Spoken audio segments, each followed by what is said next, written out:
di scheduling.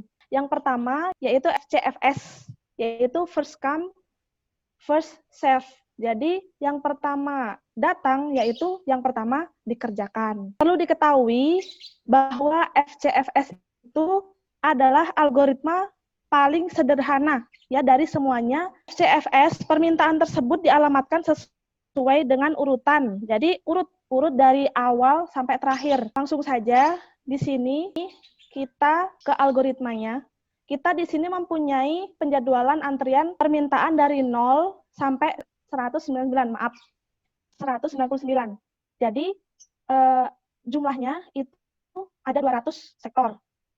Nah, nomor antriannya itu ada 98, ada 183, ada 37, ada 122, ada 14, 124, 65, 67. Dengan head start-nya itu adalah 53. Karena kita di sini menggunakan FCFS, jadi kita melakukan semuanya dengan urut. Semuanya nomor antrian dengan urut, nggak ada yang namanya lompat-lompat yang kecil dahulukan itu nggak ya. Jadi urut dari depan. Dimulai dari head, di sini ada ada algoritmanya. Jadi di sini dimulai dari head start-nya yaitu 53. Head start-nya di sini 53. Lanjut ke 9 karena yang awal ada 98, makanya di sini kita larinya ke 98. Terus selanjutnya ke 183, ditarik ke lengannya, bergerak ke 183. Terus 37, lengannya bergerak ke 37 dan seterusnya sampai ke 67. Jadi urut. Kalau FSCS itu urut satu ini, itu namanya adalah movement atau lengan, atau bisa dikatakan dengan lengan. Ya, cara menghitungnya, menghitung movement-nya atau jaraknya itu dengan dikurangin dengan yang besar, maksudnya nggak ada negatif. Jadi di sini cara mencari lintasannya yaitu dikurangin dengan yang lebih kecil, yaitu 53 dikurangi 98 yaitu 45. Jadi bisa dibalik. Terus selanjutnya yaitu lintasan kedua itu yaitu 98 dikurangin 183 yaitu jumlahnya 85 dan seterusnya sampai ke bawah. Urut seperti itu sampai ke bawah. Dengan habis itu kalau udah ditotal semuanya, kalau udah dihitung semuanya, tinggal ditotal, yaitu ada 640 lintasan atau silinder, atau yang tadi namanya silinder itu adalah tempat penyimpanannya. Karena di sini kita membicarakan tentang schedulingnya. Selanjutnya adalah SSTF atau Shortest Seek Time First. Jadi yang paling dekat dulu yang dieksekusi. Ya, yang paling dekat dulu yang dieksekusi. Jadi kita masih menggunakan contoh yang sama, yaitu menggunakan algoritma antrian dari 0 sampai 199 dengan nomor antrian sama dengan yang di atas. Dengan head juga masih sama, head start-nya, kepalanya masih yang 53. Jadi pertama kita nentuin kemana arah panahnya, yaitu dengan cara apa? Kita bandingin antara 37 sama 65. Kalau kita ambil 37 seperti ini, kita mendapat hasil 16 lintasan. Kalau kita mengambil yang 65, kita mendapat 12 lintasan.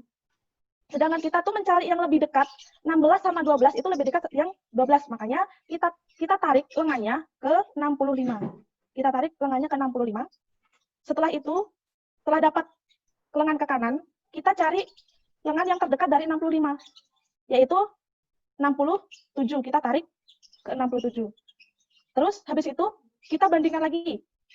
37 sama 98 itu lebih dekat mana? Antara 67, yaitu lebih dekat ke 37 karena 37 itu lintasannya sebanyak 30. Kalau kita lintasannya ke 98, itu lintasannya sebanyak 41. Jadi terlalu jauh kalau ke 98. Jadi kita tarik lengannya ke 37. Terus setelah itu kita tarik ke yang lebih dekat dari 97 tentunya, yaitu ke 14. Nah, setelah di sini habis, yang dekat, kita cari yang paling dekat 14 ini. Kan yang ini sama yang ini sama yang ini kan udah semua. Jadi tinggal yang ini. Kita cari yang terdekatnya, yaitu 98. Dan seterusnya. Ini tinggal ngurutin ya. Karena ini udah jelas. Nah, cara menghitungnya itu juga sama. Seperti yang tadi, yang sebelumnya. Jadi yang ini tuh tinggal dikurangin berapa. Pokoknya ini, yang di sini itu yang terdekat dulu yang dieksekusi. Itu terdekat yang dieksekusi yang terakhir. Gitu. Jadi itulah shortest seek time first. Terus yang selanjutnya adalah scan. Scan ya, ini judulnya salah, saya mohon maaf. Ini scan ya. Scan itu lengan yang bergerak itu satu arah. Jadi yang bergerak semuanya lengannya ini satu arah dulu. Terus melayani seluruh request mulai dari ujung disk ke ujung lainnya. Jadi dari ujung sampai 0, ujung sampai ke ujung lainnya. Nah, terkadang algoritma ini juga disebut dengan elevator atau lift. Selanjutnya yaitu scan. Scan ya, scan ini. Kita keuntungannya si scan juga biasanya terkadang disebut dengan algoritma elevator atau algoritma kayak lift gitu. Jadi kalau misalnya kita itu naik lift, kita itu mau naik ke lantai 5. Kita berada di lantai 2. Nah, biasanya kalau naik itu liftnya itu akan turun dulu mengambil penumpang yang di lantai dasar baru ke lantai yang kita. Itu kan biasanya operasi lift. Nah, ini scan ini juga seperti itu. Jadi keuntungan memakai scan yaitu high throughput, terus low variance, kemudian average response time atau waktunya rata. Kerugiannya yaitu waktu menunggunya lama. Sekarang kita ke algoritmanya. Masih sama seperti tadi menggunakan soal yang tadi yaitu permintaannya 0 sampai 199. Nomor urutan dari 98 seperti yang tadi, masih sama dengan head seperti yang sama tadi. Cara bergeraknya yaitu dia menuju kita menggunakan yang nilai terkecil. Terserah mau nilai yang terbesar atau mau yang terkecil dulu, tergantung si sistem operasi itu sendiri. Jadi kita menggunakan yang nilai yang terkecil dulu, baru yang terbesar. Dari 53 kita tarik ke 37, yaitu nilai terkecil nilai terkecil terdekat dari 53. Dari 53 kita tarik ke 14. Nah, setelahnya di sini di bagian ini kita teruskan ke sampai 0, sampai mentok ke ujung sektor nih. Dan mulai dari ujung disk, yaitu ujung disk ini. Baru kalau di sini sudah nggak ada lagi sektor, baru kita alihkan ke yang terdekat, yang ke kanan yang terbesar yang terdekat, yaitu 65. Dan 65 kita tarik ke lebih dekat, 67. Selanjutnya ke terbesar yang lebih dekat lagi, yaitu 98, dan seterusnya sampai 103, yaitu ke sektor ujung yang paling ujung sini. Ujung permintaan. Dengan totalitasnya itu ada 236. Penjumlahannya sama seperti tadi, yaitu 53 dikurang 37 dan seterusnya. Dan di total semuanya yaitu mendapat 236 lintasan.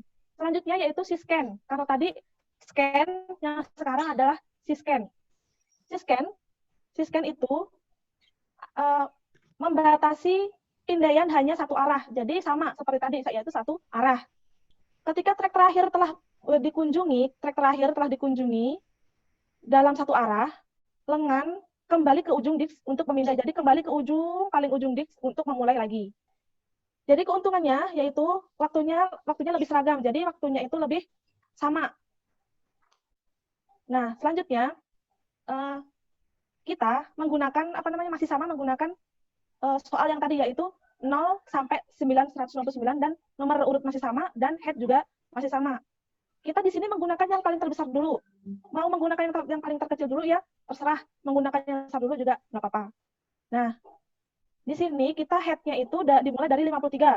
53 kita jalan ke 65. Dicari yang terdekat, terbesar yang terdekat. Terus lanjut ke sini. Nah, kalau udah sampai ke ujung 183, kita lanjut ke paling ujung, yaitu ke 199. Ya. Nah, kalau di sini udah udah nggak ada lintasan lagi, udah nggak ada track lagi, kita lengan kembali ke ujung disk, yaitu langsung kembali ke 0. Bedanya dengan scan, kalau scan tadi itu dia di sini dia tidak langsung kembali ke track yang paling ujung. Jadi kalau scan dia itu di sini di ujungnya udah mentok, ya dia itu balik dipantulin ke track yang ujung sebelah kiri. Baru kita bisa start pengerjaannya lagi gitu. Kalau scan seperti itu, circle scan. Jadi kita jalan dulu ke sini, terus di sini mentok, kita jalan lagi ke sini sampai di sini mentok, baru kita bisa operasikan lagi, bisa bekerja lagi gitu. Itu cara kerjanya si scan. Cara menghitung lintasannya juga sama, tetap masih sama yang tadi. Jadi ini dikurang dengan ini dikurang dengan ini dikurang dengan ini, sampai semuanya di total, sampai ini juga di total. Yang ini, yang dia sistemnya nggak kerja, dia tetap di total.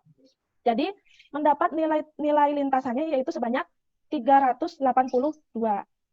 Selanjutnya di sini look. Kita membahas look. Look itu versi scan, yaitu sama peraturannya itu sama dengan scan, yaitu lengan bergerak satu arah, melayani seluruh request. Terus keuntungannya juga sama. Bedanya kalau di scan itu dia lengannya itu berjalan sampai ujung ini ujung disk. Kalau loop dia itu lengannya hanya berjalan sejauh permintaan terakhir. Permintaan terakhir yaitu ada di 183. Jadi kalau udah 183 dia langsung membalik ke yang lebih kecil. Jadi cara kerjanya kita masih menggunakan soal yang sama. Cara kerjanya yaitu dari 53 itu jalan ke, kita ambil yang besar. Yang besar yaitu besar terdekat yaitu 65. Seperti tadi jalan sampai permintaan terakhir yaitu 183.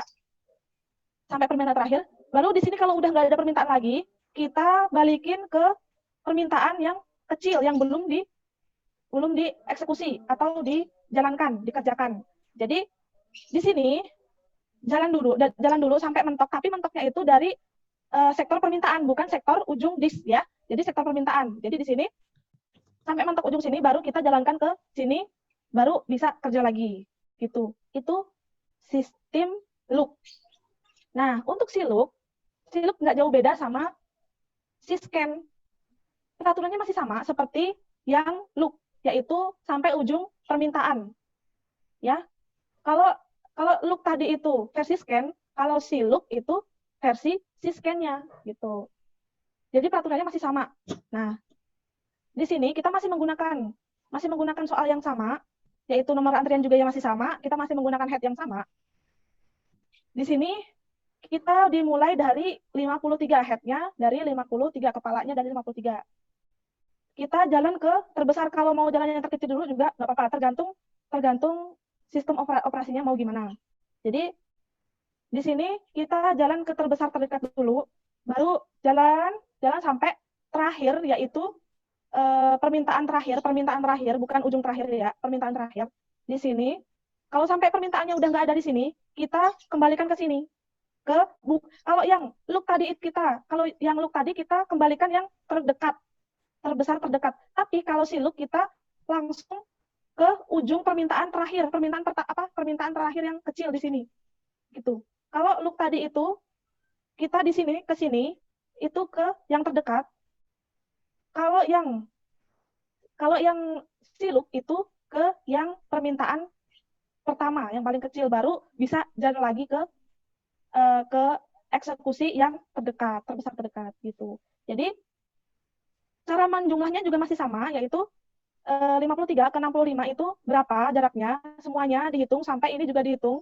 Ini 183 ke 14 juga dihitung, ini juga dihitung, mendapat setelah dijumlah semuanya mendapat 322 lintasan. Oke. Sekian dari kami. Banyak sekian video dari kami. Misal ada salah katanya, kami mohon maaf yang sebesar-besarnya.